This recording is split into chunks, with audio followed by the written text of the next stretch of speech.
Hello दोस्तों, स्वागत है आप सभी का हमारे YouTube channel science GK and JS में। एसएसजीडी एग्जाम 2024 26 फरवरी के 4th शिफ्ट का भी एग्जाम खत्म हो चुका है और अब तक मेरे पास मैक्सिमम रियल क्वेश्चन आ चुके हैं जो एग्जाम में पूछे गए थे। तो शुरू करते हैं आज का वीडियो, देख लेते हैं आज के 4th शिफ्ट में किस प्रकार के क्वेश्चन पूछे गए हैं जीके एंड जेएस के। लेकिन शुरू करने से पहले यदि आप चैनल पर पहली बार आए हो तो चैनल को सब्सक्राइब कर बेल आइकन ऑन कर लो, ताकि मैं जैसे कल का आपका 1st शिफ्ट का एग्जाम खत्म होगा और उसका एनालिसिस लेके आऊँगा तो उसका नोटिफिकेशन आप तक पहुँच जाएगा और आप सबसे पहले उस वीडियो को देख सकेंगे। तो शुरू करते हैं आज का वीडियो, देख लेते हैं आज के 4th शिफ्ट के क्वेश्चन। तो 4th शिफ्ट का फर्स्ट क्वेश्चन है, राज्यसभा का सदस्य बनने के लिए न्यूनतम आयु सीमा क्या है? तो 30 वर्ष होती है, 30 वर्ष इसका राइट आंसर हो जाएगा। संविधान का अनुच्छेद 84 संसद की सदस्यता के लिए योग्यता प्रदान करता है और राज्यसभा के सदस्य के योग्य व्यक्ति के पास निम्नलिखित योग्यताएं होनी चाहिए, जैसे कि उसे भारतीय नागरिक होना चाहिए और चुनाव आयोग द्वारा उस व्यक्ति को अधिकृत करने से पहले किसी व्यक्ति को तीसरी अनुसूची के लिए निर्धारित प्रपत्र के अनुसार शपथ या पुष्टि करना चाहिए। तो ये सभी योग्यताएं होनी चाहिए, उसके बाद तभी वह मतलब राज्यसभा का सदस्य बन सकता है। तो नेक्स्ट क्वेश्चन अपना, फेमिना मिस इंडिया वर्ल्ड 2023 कौन है? तो ये नंदिनी गुप्ता है, नंदिनी गुप्ता इसका राइट आंसर हो जाएगा। Femina miss India 2023 Femina miss India सौंदर्य प्रतियोगिता का 59वां संस्करण था और 2 साल के अंतराल के बाद यह 15 अप्रैल 2023 को इम्फाल मणिपुर में आयोजित किया गया था और राजस्थान की नंदिनी गुप्ता को फेमिना मिस इंडिया वर्ल्ड 2023 का ताज पहनाया गया है। तो ये इसका राइट आंसर हो जाएगा। इसमें नेक्स्ट क्वेश्चन पूछा गया था, वार्षिक सोडा में कौन सा तत्व मिलाया जाता है? तो इसमें ऑप्शन दे रखे हैं सोडियम, इसमें मतलब कौन कौन से तत्व मिलाए जाते हैं? तो सोडियम, कार्बन और ऑक्सीजन ये मिलाए जाते हैं। तो ये इसका राइट आंसर हो जाएगा। वार्षिक सोडा के सूत्र की बात करें तो Na2CO3 होता है, तो ये इसका फॉर्मूला होता है और इसलिए इसमें मौजूद था। तो सोडियम, कार्बन, ऑक्सीजन ये सभी होते हैं। तो ये इसका राइट आंसर हो जाएगा। इसमें नेक्स्ट क्वेश्चन पूछा गया था, कुश्ती चैंपियनशिप 2023 में भारत ने किसको हराया था? तो किर्गिस्तान को हराया था, किर्गिस्तान इसका राइट आंसर हो जाएगा। इसमें नेक्स्ट क्वेश्चन है, 13 अप्रैल को भारतीय पहलवान अमन सहरावत ने कजाकिस्तान के अस्ताना में आयोजित एशियाई कुश्ती चैंपियनशिप 2023 में पुरुषों की 57 किलोग्राम फ्री स्टाइल श्रेणी में स्वर्ण पदक जीता है और एशियाई कुश्ती चैंपियनशिप का 36वां संस्करण 9 अप्रैल से 14 अप्रैल 2023 तक अस्ताना कजाकिस्तान में आयोजित किया गया था। और अमन सहरावत 2022 में कांस्य पदक जीतने वाले किर्गिस्तान के अलमाज समनबेकोव नौचार को हराकर स्वर्ण पदक जीता है और सहरावत ने किर्गिस्तान के अलमाज समनबेकोव को 9-4 के स्कोर से हराकर स्वर्ण पदक हासिल किया है। तो ये इसका राइट आंसर हो जाएगा। इसमें नेक्स्ट क्वेश्चन पूछा गया था, जातिगत जनगणना कब शुरू की गई थी? तो 1872 में शुरू की गई थी। ये इसका राइट आंसर हो जाएगा। भारत में साल 1872 में ब्रिटिश हुकूमत ने पहली बार जनगणना की शुरुआत की थी। 1872 से लेकर 1931 तक जितनी जनगणना हुई उसमें जातिवार आंकड़े भी दर्ज किए गए थे। आज़ादी के बाद 1991 जब पहली बार जनगणना हुई तो इसमें जातिगत आंकड़ों को सिर्फ अनुसूचित जाति, अनुसूचित जनजाति तक ही सीमित कर दिया और आत्मनिर्भरता यहाँ पे अपनी क्वेश्चन से मतलब नेक्स्ट क्वेश्चन अपना, आत्मनिर्भरता किस पंचवर्षीय योजना का मुख्य उद्देश्य था? तो 5वीं पंचवर्षीय योजना का था। ये इसका राइट आंसर हो जाएगा। इसकी बात करें तो 5वीं पंचवर्षीय योजना में गरीबों को दूर करने और आत्मनिर्भरता प्राप्त करने पर बल दिया गया था और 5वीं पंचवर्षीय योजना की अवधि 1974 से 1978 तक थी। यही योजना गरीब हटाओ, रोजगार, न्याय, कृषि उत्पादन और रक्षा पर केंद्रित थी। तो ये फैक्ट आपको ध्यान रखने। इसमें नेक्स्ट क्वेश्चन पूछा गया था, विकास कृष्ण यादव किस खेल से संबंधित है? बॉक्सिंग से संबंधित है, बॉक्सिंग इसका राइट आंसर। और जिसमें नेक्स्ट क्वेश्चन है, भारतीय संविधान में 11वां मौलिक कर्तव्य कब जोड़ा गया था? तो 2002 में जोड़ा गया था। ये इसका राइट आंसर हो जाएगा। 11वां मौलिक कर्तव्य 6 से 14 वर्ष की आयु के बीच बच्चों की शिक्षा का अवसर प्रदान करना है और 86 संविधान संशोधन अधिनियम 2000 द्वारा यह कर्तव्य जोड़ा गया कि सूची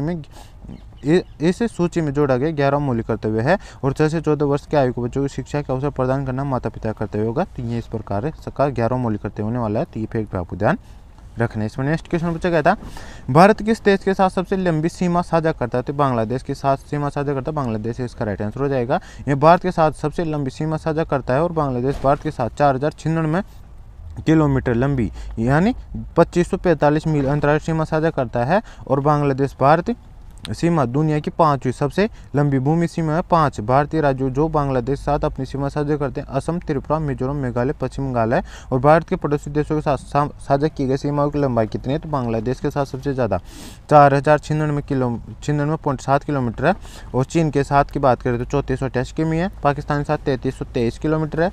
नेपाल के साथ 1751 किलोमीटर, म्यांमार के साथ 1643 किलोमीटर है, भूटान के साथ 699 किलोमीटर, अफगानिस्तान के साथ 106 किलोमीटर है। और टोटल भारत की अंतर्राष्ट्रीय सीमा की लंबाई कितनी है? तो 15,106.7 किलोमीटर है। तो फैक्ट आपको ध्यान रखने। इसमें नेक्स्ट क्वेश्चन है, भारत में पहला समाचार पत्र प्रकाशित करने के पीछे किसका हाथ था? तो जेम्स आंगस्टक हिक्की भारत में पहला समाचार पत्र the Bengal Gazette James Augustus Hicky द्वारा स्थापित किया गया था, तो जेम्स ऑगस्टस हिक्की इसका राइट आंसर हो जाएगा। इसमें इसके बाद नेक्स्ट पॉइंट की बात करें तो जेम्स ऑगस्टस हिक्की एक आयरिश व्यक्ति थे जिन्होंने औपनिवेशिक काल के दौरान 1780 में अखबार शुरू किया था।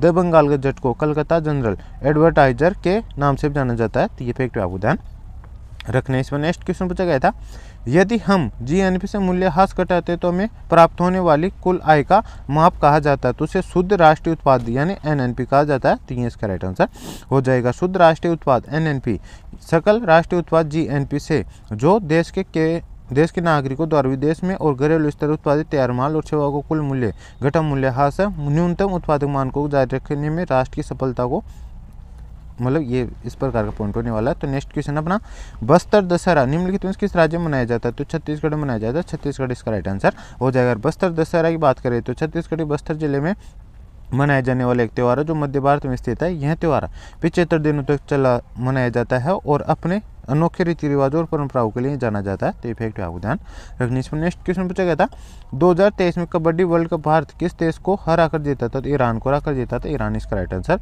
हो जाएगा। भारत ने एशिया कबड्डी चैंपियनशिप 2023 का खिताब अपने नाम कर लिया है। बुसान में खेले गए फाइनल मुकाबले में भारत ने चीर प्रतिद्वंदी ईरान को आसानी से मात दी और भारतीय पुरुष टीम ने 8वीं बार इस टूर्नामेंट का खिताब जीता, जो एक रिकॉर्ड है, ये फैक्ट आपको ध्यान रखने। इसमें नेक्स्ट क्वेश्चन पूछा गया था, पहला हॉकी विश्व कप 1971 किसने जीता था, तो पाकिस्तान ने जीता था, पाकिस्तान इसका राइट आंसर हो जाए। पहला हॉकी विश्व कप 1971 में बार्सिलोना स्पेन में आयोजित किया गया था और ये इसका विजेता कौन था, पाकिस्तान था, तो ये आपको ध्यान रखना। हॉकी में भारत ने अब तक सिर्फ एक ही विश्व कप जीता है, 1975 में मलेशिया में आयोजित हॉकी विश्व कप में पाकिस्तान को हराकर भारत ने अपना पहला हॉकी विश्व कप का खिताब हासिल किया था, ये फैक्ट आपको ध्यान रखना है। और हॉकी विश्व रूप में भारत कुआलालंपुर 1995 दर्ज की इकलौती जीत थी। भारत ने सिर्फ एक बार ही हॉकी का विश्व कप जीता है, तो ये फैक्ट आपको ध्यान रखना है। इसमें नेक्स्ट क्वेश्चन पूछा गया था, लोहा युग को कितने भागों में विभाजित किया गया है, तो 4 भागों में विभाजित किया गया है, 4 भाग इसका राइट आंसर हो जाएगा।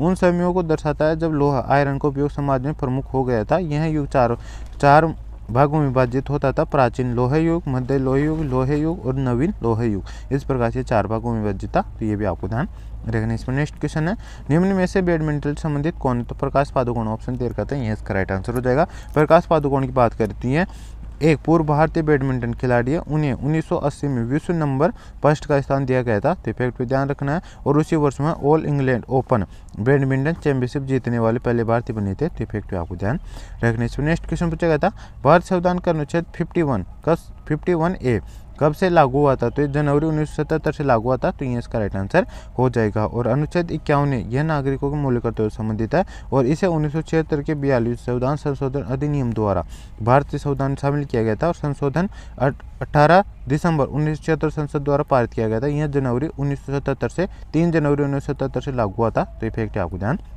रखने। इसमें नेक्स्ट क्वेश्चन पूछा गया था, निम्नलिखित में से कौन एक प्रसिद्ध शहनाई वादक है, तो अली अहमद हसन खान और पंडित अनंत लाल, पंडित दयाशंकर और पंडित रामसाई और उस्ताद बिस्मिल्लाह खान का ये सभी किससे संबंधित, शहनाई से संबंधित है। और उस उस्ताद बिस्मिल्लाह खान की बात करें, ये प्रसिद्ध शहनाई वादक इनकी बात करें, उस्ताद बिस्मिल्लाह खान का जन्म 21 मार्च 1916 को डुमराव गांव बिहार में हुआ था, ये फैक्ट आपको ध्यान रखना है। और वह बहुत कम उम्र में अपने पिता पैगंबर बख्श खान के साथ वाराणसी में बस गए थे और बिस्मिल्लाह खान को भारत सरकार द्वारा 2001 में भारत रत्न से सम्मानित किया गया था, तो फैक्ट आपको ध्यान रखना। इसमें नेक्स्ट क्वेश्चन पूछा गया था, भरतनाट्यम किस शैली में किया जाता है, तो मेलुत्तर शैली, पंडानल्लूर शैली और अभिनयम कला क्षेत्र शैली और तंजौर शैली, वज्जू स्टाइल और मैसूर शैली, कलामंडलम शैली, इन 7 शैलियों में इसको विभाजित किया गया था, तो ये इसका राइट आंसर हो जाएगा। और इसकी बात करें तो मेलुत्तर शैली, पंडानल्लूर शैली, मतलब इन सभी 7 शैलियों में इसको विभाजित किया गया था, तो इनमें से जो भी ऑप्शन दे रखा होगा वो इसका राइट आंसर हो जाता है। इसमें नेक्स्ट क्वेश्चन पूछा गया था, दंत चिकित्सक किस मंत्रालय से संबंधित है, स्वास्थ्य एवं परिवार कल्याण मंत्रालय से संबंधित है, ये इसका राइट आंसर हो जाए। इसमें नेक्स्ट क्वेश्चन पूछा गया था, हिंदी से गोत्र का तद्भव शब्द क्या होता है, तो गोत होता है, तो गोत इसका राइट आंसर हो जाए। इसमें नेक्स्ट क्वेश्चन है, वह जिसे क्षमा न किया जा सके वाक्यांश के लिए एक शब्द क्या होगा, तो अक्षम्य होता है, अक्षम्य इसका राइट आंसर हो जाए। इसमें नेक्स्ट क्वेश्चन है, कल कल का विलोम शब्द क्या है, तो शांत होता है, शांत इसका राइट आंसर हो जाएगा। कल कल जैसे पानी कल कल बहता है तो उसी का विलोम शब्द शांत हो जाएगा, क्योंकि शांत का मतलब बिल्कुल एग्जैक्ट ठहरा हुआ होता है। इसमें नेक्स्ट क्वेश्चन है, सातवाना का पर्यायवाची शब्द क्या होगा, तो सातवां होने का पर्यायवाची शब्द होता है आश्वासन, ढाढ़स, दिलासा या तसल्ली या धीरज बंधाना। ये सभी होते हैं, इनमें से जो भी ऑप्शन आए वो इसका करेक्ट आंसर हो जाए। नेक्स्ट क्वेश्चन है, चेहरे पर हवा या उड़ाना मुहावरे का अर्थ होता है, तो डर जाने, घबरा जाने इसका अर्थ होता है, तो ये इसका करेक्ट आंसर हो जाए। इसमें नेक्स्ट क्वेश्चन है, अकेला चना बाहर नहीं फोड़ता, इस लोकोक्ति का शाब्दिक अर्थ क्या है, तो अकेला व्यक्ति बड़ा काम नहीं कर सकते, इसका यह अर्थ होता है, तो ये इसका करेक्ट आंसर हो जाएगा। तो ठीक है दोस्तों, ये था आज का 4th शिफ्ट का भी full paper analysis. I hope आपको वीडियो पसंद आएगा। वीडियो पसंद है वीडियो को लाइक कर देना, चैनल सब्सक्राइब कर देना, ताकि मैं जैसे आपका नेक्स्ट एग्जाम खत्म होगा उसका एनालिसिस लेके आऊँगा तो उसका नोटिफिकेशन आप तक पहुँच जाएगा और आप सबसे पहले एनालिसिस देख सकेंगे। तो मिलते हैं नेक्स्ट वीडियो में, तब तक के लिए जय हिंद जय भारत। और यदि आपको इसका PDF चाहिए तो मैं डिस्क्रिप्शन टेलीग्राम चैनल का लिंक दे रखा, आप उसको ज्वाइन कर लीजिए, उस पर आपको इसका PDF भी मिल जाएगा। तो मिलते हैं नेक्स्ट वीडियो में, तब तक के लिए जय हिंद जय भारत।